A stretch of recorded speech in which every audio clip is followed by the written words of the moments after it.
thing is going to be our Old Glory speaker. And our Old Glory speaker is going to be Bart Morton.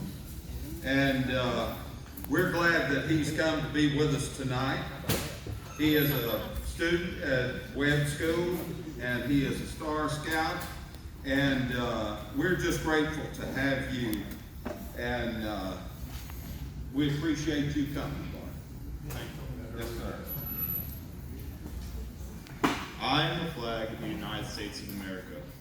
I was conceived in the dreams of liberty and in the hopes of freedom. I was designed by the hands of Betsy Ross, and her sewing basket was my cradle. Though I was never an orphan, I was adopted by the Continental Congress in 1777. I was proclaimed the national emblem of a nation newly born on the continent striving for success and designed to bring all of mankind a new concept of life, liberty, and the pursuit of happiness. I have been many places. I have seen many things. I have witnessed every event in American history. I was there when they fired the shot heard around the world. I was there in the light at Fort McHenry when Francis Scott Key wrote the immortal Star Spangled Banner, now our national anthem. I saw Molly Pitcher take the cannon swab from the hands of her dead husband and join in and help carry on the fight for freedom. I felt the bitter cold at Valley Forge, and I gave warmth and comfort to General Washington and his tired and hungry Continental Army. I rode with Ethan Allen and the Green Mountain Boys and saw the signal that started the midnight ride at Paul Revere. I was flown above the decks of Old Ironsides and from the masts of the Yankees and the China Clippers. I blazed a trail with Daniel Boone and Davy Crockett, and I led the settlers coming from the west, and I crossed the Death Valley in a covered wagon.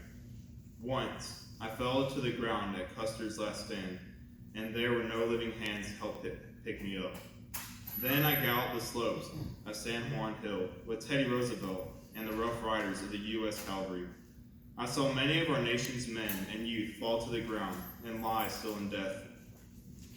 They had given their last measure of devotion. The war was over for them now, and I kept lonely over their graves, and I stayed and watched as the poppies grew amid of the crosses in Flanders fields. I raised by 5 brave men during the hell of Iwo Jima, and I waved farewell to the 4 moral chaplains who went down with their ship to honor and glory. I am many things to many people. I am the inseparable link that binds men to God and country. Each link is welded by fire and purity that God, with his sacred hands, crafted himself. Because I am on the side of God, the godless want to destroy me, but they dare not attempt. Because I am protected by the mighty land armies of the nation and the powerful deadly fleet of the Navy and the screaming eagles of the Air Force, watching and waiting to destroy anything that could harm me. To some, I am yesterday, today, and tomorrow. To others, I'm a glorious child. To some, a grown man, or most, a gracious lady.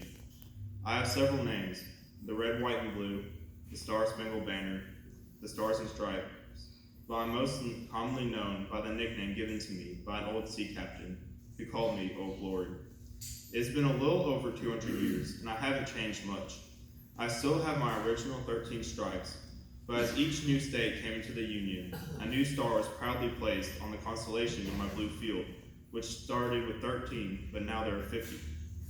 I have many more things I would like to tell you, but we haven't the time. But I'd like to see you again. I'm easy to find. I'm everywhere. I'm in the homes of the poor, the mansions of the rich, an Independence Hall with the Declaration of Independence and the Liberty Bell. I'm in the White House with the President. I'm in the churches and cathedrals and synagogues. I am with the councils of the Boy and Girl Scouts, and I am in the schools where they pledge allegiance to me. I drape the caskets of presidents, generals, admirals, and our nation's heroes, and the humble privates and the unknown soldiers, as they are born their final resting places beneath the silent clods and cemeteries.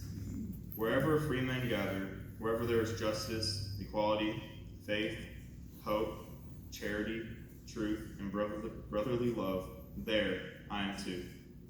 A short while ago, I was flown over the nation's capital, gazing proudly across the land of the free and waving to the homes of the brave. Then I was lowered and given by a grateful nation to great congressmen.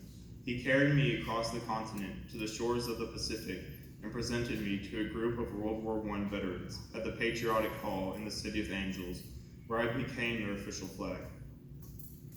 With fitting ceremonies, I was carried by the tired old hands and posted in place of honor near the Holy Bible.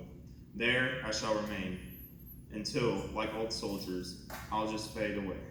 May history never write my obituary, find the stars and stripes forever. I am Old Glory. Thank you.